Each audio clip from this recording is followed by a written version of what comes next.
So ito yung sunod, mga kababayan. Speaking, dito tayo kay saan ba to? Cayetano. Dito tayo kay Cayetano, mga kababayan. Ano ba yung kay Cayetano? Eto na. Sabi ko nga sa inyo mga kababayan, more on drama lang talaga ang nangyari sa Senado ngayon. Bakit? Kasi ganito po mga kababayan. Ang sabi ni Cayetano ngayon, kung kanina napanood niyo mga kababayan, sabi ni Jinggoy Estrada, kapansin-pansin daw na mula daw nung pinalitan ni Cayetano si Tito Sen, sunod-sunod na daw silang kinasuhan at sunod-sunod daw mabilis ang pag-usad ng mga kaso ng kanyang mga kasamahang senador. Ngayon mga kababayan, pinagbintangan po ni Alan Cayetano na si PBBM daw ang nasa likod ng mga pagkakaso sa mga Duterte senador. Ito mga kababayan. Pinagbintangan ni Alan Cayetano na ang palasyo daw ang nasa likod, mga kababayan, ng sunod-sunod. Pakinggan nyo mga kababayan. Ito po. Pahingi, Papa! Ma, kami rin please. Mortal, please! Orange or mango? Orange. Gawing ganado ang kainan with a delicious taste of tang. Made with real fruit extracts at siksik sa vitamin C. Inakusahan ni Senate President Alan Peter Cayetano ang Malacanang ng pananakot sa mga kasamahan niyang senador matapos nilang makuha ang mayorya sa Senado. Sabi ni Cayetano, kasama raw sa pag-pressure sa kanila ang pagsasampa ng kaso. Nakatutok si Sandra Aguinaldo. Ngayon mga kababayan, sabi ni Cayetano, ang Malacanang daw ang nasa likod, ng pananakot at pagkakaso sa mga senador ni Digong. Eto Alan Cayetano, alam ko na alam mo ang batas. Alam ko na hindi ka man nakapikit. Alam ko na alam mo din ang mga nangyayari. Una, tama po ang sinabi mo na si PBBM ang nasa likod ng pagkakaso sa mga kapwa mo senador o mga DDS senador. Bakit? Si PBBM po mismo ang nanguna sa investigasyon ng flood control. Tama naman talaga na ang palasyo or ang Malacanang ang nasa likod pero hindi kayo tinatakot. Ang sabi nga ni PBBM, bakit ka matatakot kung wala kang ginawang mali? 'Di ba? Bakit kayo matatakot? O sige, sabihin natin, tinatakot kayo ng palasyo at kinasuhan kayo isa-isa. And then, kung may mali ka, makukulong ka. Kung wala kang mali, absuelto ka. Bakit ka matatakot? 'Di ba? Pangalawa, mga kababayan, last year, 2025 pa lang, sinabi na ni PBBM yan, mahiya naman kayo, managot ang dapat managot. So, klarong-klaro naman siguro, Senator Alan Peter Cayetano, na sa ngayon na kinasuhan si Jinggoy, nakita mo naman, may witness, may ebidensya, mabigat. Kung pananakot lang ang ginawa ng Malacanang kay Jinggoy, bakit hindi si Jinggoy mag-file ng motion? Bakit hindi lalaban si Jinggoy? Saan dyan banda ang pananakot? Pananakot ba? Ultimo nga pinsan niya, pinakulong niya, ay ipapakulong niya, pinapakasuhan niya. Pananakot ba yan? Hindi pananakot yan, Alan Cayetano. Sadyang pulido lang talaga yung ebidensya at nagkataon lang na ngayon lang na aresto na halos lahat ng kaalyado mong senador ay sabit. Continue. Tila may halong banta ang mga salita ni Senate President Alan Peter Cayetano laban sa Malacanang. Sa isang Facebook Live, sinabi niyang tinakot umano ang ilan sa majority senators, kabilang na ang pagsasampa ng kaso. Ngayon lang daw kasi nangyari na ang mayorya sa Senado ay hindi sunod-sunuran sa Malacanang. Wala kaming problema na sa korte patunayan kung sila ay guilty o hindi. Ang problema po namin yung gagamitin yung threat na pag lumipat ka dito, wala ka ng kaso. Pag diyan ka, tutuluyan ka namin. Naalala nyo, sabi ni Alan Cayetano, ang kinakatakot niya ay kapag dito ka daw sa side ni Sara, kakasuhan ka. Pag dito ka daw side ni PBBM, hindi ka kakasuhan. Ang tanong dyan kay Tano, asan yung pruweba?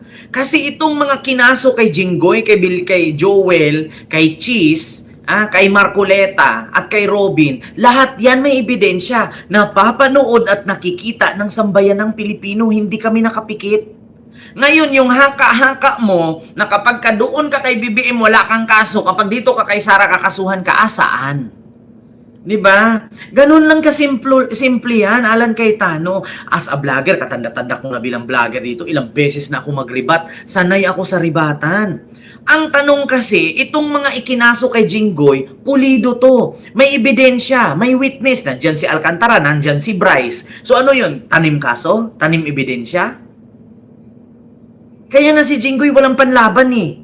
Ngayon, itong kay Alan Cayetano, sabi niya kasi, Ang problema po namin, yung gagamitin yung threat, na pag lumipat ka dito, wala ka ng kaso. Pag diyan ka, tutuluyan ka namin.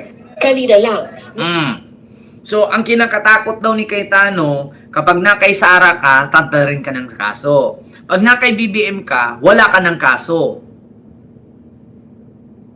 Saan yung ebidensya? Yung sinabi mong yan, pareho lang kay dalawa ni Amy. Yan ang mahirap sa kanila. Mga kababayan, yan ang mahirap sa mga DDS. Puro kwento. Walang kwenta. Kung sinabi ni Alan Cayetano, pag din ka kay Sara, tatantarin ka ng kaso. Bakit ikaw naka kay Sara, ba't wala kang kaso? Ganun lang naman kasimple yan eh. Di ba halatang-halata naman mga kababayan na si Cayetano ay maka-Duterte? Ba't wala siyang kaso mula sa Malacanang? Di ba? Yan ang tanong ngayon kay Tano. Di ba nandyan ka kay Sara ngayon? Ba't wala kang kaso? Ito ba kay Jinggoy? Sangkot ba ito dahil siya ay DDS? Dahil siya kumampi kay Sara? Dahil ba siya kumampi siya kay Sara kaya siya nadawit sa flood control? Putang ina, hindi pa presidente si Marcos, sangkot na si Jinggoy dyan sa 500 million na kickback. So, ibig sabihin pala, hindi pa presidente si PBBM, alam na ni PBBM na may kickback si Jinggoy? Ano to, Cayetano? Imbentong kaso lang ba yung kay Jinggoy? Naka-reverse psychology sila. Mga kababayan, minamanipulate nila ang taong bayan, pinapaniwala nila na kapag hindi ka pabor kay Sara, kakasuhan ka. Kapag pabor ka kay PBBM, wala kang kaso. Bakit may kinalaman ba kay Sara dito? May kinalaman ba na si Jinggoy ay isang DDS supporter, kaya kinasuhan siya sa flood control?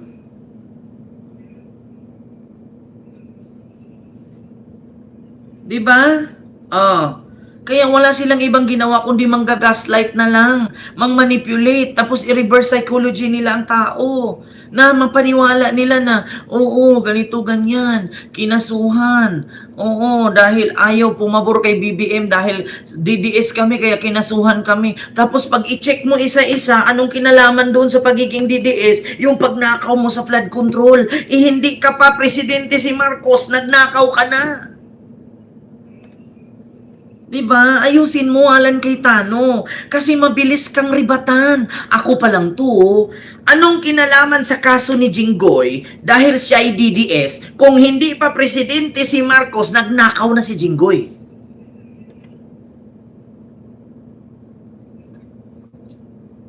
Diba, Sir Kenry? Anong kinalaman sa kaso ni Jinggoy ngayon? Hindi pa naman presidente si PBBM niya, nagnakaw na si Jinggoy, tumanggap na ng kickback. Sabi nga ni Alcantara at ni Bryce, wala pang 2024, 2022 pa lang tumanggap na si Jinggoy, 2023. Diba? Presidente pa lang si Digong, tumanggap na si Jinggoy. So anong banda doon na pananakot? Pangalawa, paano naging koneksyon na si Marcoleta ay nakasuhan ng plunder ng ombudsman dahil siya ay supporters ni Sara? Ang kaso ni Marcoleta ngayon ay yung pagtanggap niya ng donasyon mula kay Mike Defensor Santiago na hindi niya idiniklara sa salin. So anong kinalaman doon sa pagiging DDS niya? Sige nga. Paano nangyaring sinabi ni Cayetano, mga kababayan, na tinatakot ng Malacanang ang majority? Isamantalang halos lahat ng kinasuhan ngayon ni Boying, wala naman tong kinalaman sa pagiging DDS. Si Jinggoy, hindi pa presidente, hindi pa ombudsman si Boying, hindi pa presidente si PBBM, nagnakaw na siya. Kay Marcoleta, hindi pa siya senador, tumakbo pa lang senador, tumanggap na siya ng donation galing kay Mike Defensor, hindi niya diniklara sa salin. Di ba nasa salin natin, nasa saligang batas, na kapag hindi mo idiniklara sa salin, nangangahulugan na nagsinungaling ka at ninakaw mo. Nakaw galing. Kasi anong nilagay ni Marcoleta sa salin niya? Pera niya, walang nag-donate. Galing sa bulsa niya. Samantala ngayon, inamin niya sa Net 25 na binigay pala. Di ba? Oh. So, ganun yun. So, paano nangyari na tinatakot at uubusin ng Malacanang ang majority DDS senators? Wala namang kinalaman yan sa pagiging majority nyo eh. Wala namang kinalaman sa pagiging DDS nyo eh. Ang katotohanan dyan ay lumabas mismo sa mga bunganga ninyo. Si Marcoleta pa nga lang sa sobrang daldal niya sa interview eh. Siya mismo nag-booking sa sarili niya. Oh, ang sabi daw, wag isulat ang pangalan. Kaya hindi niya sinulat. Kaya hindi niya nilagay sa salin. At ang nilagay niya sa salin ay pera niya. Walang nag-donate. Walang nagbigay. Ending, inamin din ni Mike Defensor na nagbigay siya. Si Espiritu, no, ay nagbigay rin. Oh.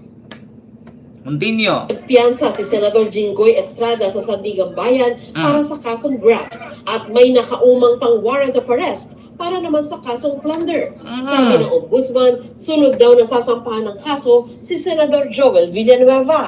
Habang naharap naman sa reklamong plunder, sila Senador Rodante Marcoleta. Susunod daw na sampahan si Joel Villanueva. Alam naman natin kung anong kwento kay Joel Villanueva. Hindi pa presidente si PBBM, binaha na ng binaha ang Bulacan. So, saan napunta ang budget sa Bulacan? Ikatagal-tagal na ni Joel dyan. Hindi pa presidente si Marcos. Si Joel, senador na. Ngayon, kung hanapan ka ng budget yan sa Bulacan at walang naipatayong project, pero may natanggap ka, ibig sabihin, sangkot ka. So, paano nangyari na kapag hindi ka pabor kay Sara, kakasuhan ka, pag pabor ka kay PBBM, wala kang kaso? Putang ina, yung pinsan nga niya, kinasuhan niya, napakabigat ng kaso. Diba? Si Marcoleta, ganun, in-explain ko na. At Chis Escudero. Kay Chis Escudero, hindi pa si PBBM presidente, tumanggap na siya kay Lubiano. 2022 election, tumanggap si Chis ng 30 million. So ano yun? Planted ni PBBM yun? Alam na ba ni PBBM na siya na ang magiging presidente noong 2022? Kasabay lang sila ni Chis tumakbo. Tumakbong presidente si BBM, tumakbong senador si Chis. Alam, sabihin nyo ngayon, dahil ba DDS siya, kaya siya kinasuhan? Yung 147 billion na insertion ni Chis, alam ba ni PBBM yun? Kasalanan ni Chis yan. Walang kinalaman si PBBM yung insertion ng 147 billion. Tapos, sasabihin nyo ngayon, dahil mga DDS kami, pinag-initan kami ng Malacanang. Paano nangyari? Hindi pa si PBBM presidente, may mga kaso na kay lahat. Utang inang yan. Nasabi tuloy ni Majority Senator Amy Marcos na political persecution naman. Sabi naman ni Amy, political persecution. Amy, alam mo naman yung totoo. Tinanong mo pa nga yung staff mo. Kasalanan niya yan eh. Kasi sabi niya, okay daw i-present ko yung video. O diba, kung hindi ka ba naman tanga-tanga, diba, napanood niyo mga kababayan na sabi ni Amy, kasalanan niya to eh. It's her fault. Kasi tinanong ko siya kanina kung okay ba i-play yung video. Sabi niya, okay daw. Ayun tuloy, napagalitan ako. Sinong nakapanood nun? Mga kababayan, sinong nakapanood? Tapos sasabihin ni Amy, political persecution. Paano nangyari yan, Amy, na political persecution yan? Ikaw mismo, kitang-kita sa camera, na sinisi mo yung staff mo, ang sabi mo nga, kasalanan mo to eh. Tinanong kita kanina kung okay ba, sabi mo okay. Ayun, napagalitan ako ng mga senador. Oh. Diba? Tapos sasabihin mo, oo, sabi ni Amy, sinong hindi na, ito, hanapin natin sa TikTok ha. Nako, mga kababayan, sinisi ni Amy yung kanyang staff. To, wait lang ha. Amy.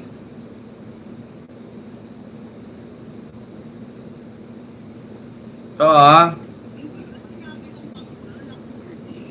Kayo, abay walang pakialam speech on the privilege kay hindi Pangulo at pag pinanood ito yun at tunay na nakaka-offend ng mga sentimiento na Yan. sa SOCMED na siyang nilaman ng video ipinakita.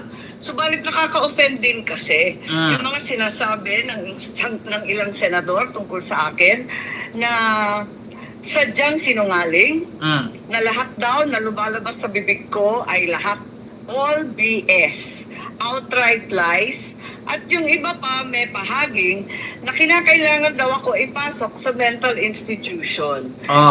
Yan yung time, mga kababayan, na umalis si Amy, tinuro niya yung staff niya. Sabi niya, kasala is your fault. It's your fault. Bakit? Tinanong kita kanina kung okay lang i-play yung video, sabi mo okay. Ayun, pinagalitan tuloy ako ng mga senador. Yun yung time na yon, tapos nag-walk out siya. Pagkababa niya dito, habang nagsalita siya, itinuro niya yung staff niya. Tapos sasabihin ni Amy, political persecution. Pag sure mo din na, kawawa lang yung presidente at kawawa yung mga DDS na niwala sa inyo. Sinisira si PBBM sa mga katangahan ninyo. Ang nangyayari, sabi naman ni Cayetano, posible raw maglabas ang kanyang mga kasama sa mayorya ng ebidensya ng pananakot sa kanila. In the next few days, option po ng ibang mga senador yung maglabas ng ebidensya. Di maglabas kayo ng ebidensya para mapaniwalaan ng taong bayan at totoo na tinakot kayo. Kung wala kayo may pakita, tapos ganyan na naman, ayan na naman kayo puro kayo banta. Maglabas kami ng ebidensya na tinatakot kami. Tapos pag hinahamon kayo, sasabihin nyo, ginigipit kayo. Diba? Ilabas nyo. Ilabas yung ebidensya na tinakot kayo ng Malacanang. Tinakot kayo ni Marcos Jr. Kasi nga si Amy, ilang beses si Amy naglabas, puro palpak. Una, sabi niya, adik si Bongbong. Tapos, nung hinanapan ng ebidensya, saan yung rason na adik siya, ang post ni Amy, sino po yung may picture, sino po yung mga nakakuha ng video na nag-a-addict siya. Open po ako, isend nyo po sa akin. Di ba, putang ina? Di ba? Yan, walang pinagkaiba. Lahat ng mga DDS senador, puro sinungaling. Ganun yun. Sabi ni Amy noon, bata pa kami ni Bongbong. Nag-a-addict siya. Sila dalawa ni Lisa. Nung hinanapan, asan yung ebidensya, biglang nagpost sa Facebook, sa mga security po na nakikitang nagsashabu si BBM. Sa mga security guard namin, sa mga metropolis noon, isend you po sa akin ang evidence. O putang ina, sasabi mo, adik yung kapatid mo, tapos manghihingi ka ebidensya sa mga staff? Tang ina. Diba? Ngayon, Alan Cayetano, ilabas yung ebidensya na tinakot kay ni Marcos. Ganun lang naman yun Kung tinakot kayo ng Malacanang, ilabas nyo. Para maniwala ang mga DDS. Kung hanggang kwento lang kayo, wala. Ayan na naman tayo. Ilang beses nyo nang ginawa yan. Nag-rally kayo, umakyat si Amy, wa-epek. Tapos nagpakita kayo ng videos together with Harry Roque, nagsasabu si BBM, wa-epek. Tapos sabi ninyo, magpa-Herculecal test, pinaliwanag ni Vic Rodriguez, wa-epek. Tapos sabi ninyo, namatay si PBBM, na hospital sa St. Luke's, may cancer si PBBM, nakakulos tumibag, wa-epek. Tapos ngayon, ito naman drama sa Senado dahil kayo makakasuhan isa-isa. Tapos sasabihin niya, baka ultimo pati pag-aresto kay Bato, kasalanan pa ni BBM yan at pananakot pa. Baka sabihin ninyo, pag naaresto si Bongo, sasabihin nyo naman, si PBBM na naman may kasalanan. Putang ina talaga, oh. 'Di ba? Pag naaresto si Bongo, si Bato, si Jenggoy, si BBM na naman may kasalanan. Putang ina tong mga to. 'Di ba? Kung hindi ba naman mga tanga, naaresto si Bongo at si Bato dahil sa ICC warrant. Si BBM ang kasalanan. Ang inang yan. 'Di ba? Oh, continue. Sa mga pananakot na ginawa, para hindi namin mabuo yung independent na senador. Hiningan pa namin ng reaksyon dito si Pangulong Bongbong Marcos. Pero itinanggi niya ang sinabi ni Senador Marcoleta na nitong mga nagdaang taon, ang Senate presidency raw ni Cayetano ang kauna-unahang walang basbas ng Malacanang. Ang sabi ni Marcos, out of this world ang ganung pahayag. Malacanang doesn't give a rubber stamp to the Senate President. Tama. The Senate President is decided by the senators themselves. Is he implying that I somehow... So, ngayon lang daw nagkaroon ng Senate President na si Cayetano na walang basbas ni PBBM.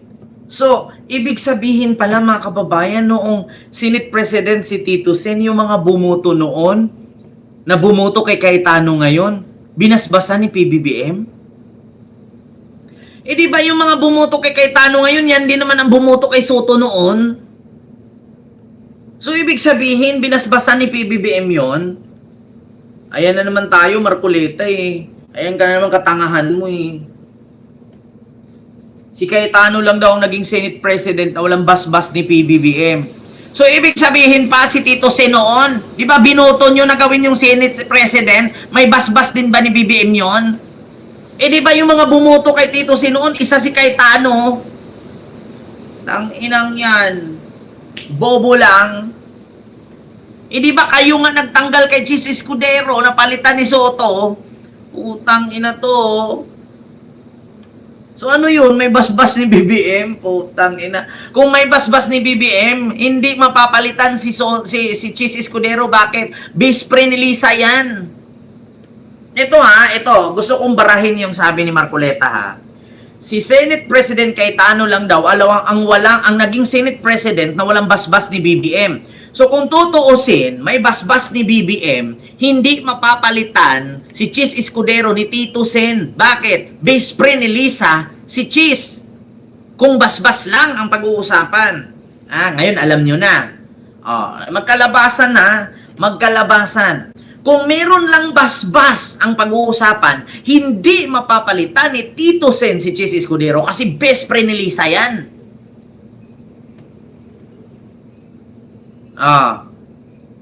Alam nyo na. Kung basbas lang ang pag-uusapan. Putang ina. Diba? Ganun yun. Gagawa kayo ng kwento. Anong akala niyo hindi namin alam? Si Lisa at si Chis Escudero, mag-best friend yan. Si PBBM at si Tito Sen, mag-best friend din. Kung tutuusin na may basbas ni PBBM si Tito Sen, edi sana hindi mapapalitan ni Tito Sen si Chis. Kasi best friend ni Lisa yan. Si PBBM at si Tito Sen parang magkapartido lang eh. Pero si Lisa at si Chis, mag-best friend yan. Matagal ng best friend yan. Putang inang yan. So ibig sabihin, kung talagang may basbas ni PBBM, edi sa Sara na impeach na yan noon. Biruin mo, best friend ni First Lady Lisa yan si Chis. Kung gusto lang talaga ni PBBM ma-impeach si Sara, edi pinortweed na ni Chis yun. Isang tawag lang ni Lisa yung Chis, i-fortweed mo yan. Di ba wala? Di ba? Ganon yun.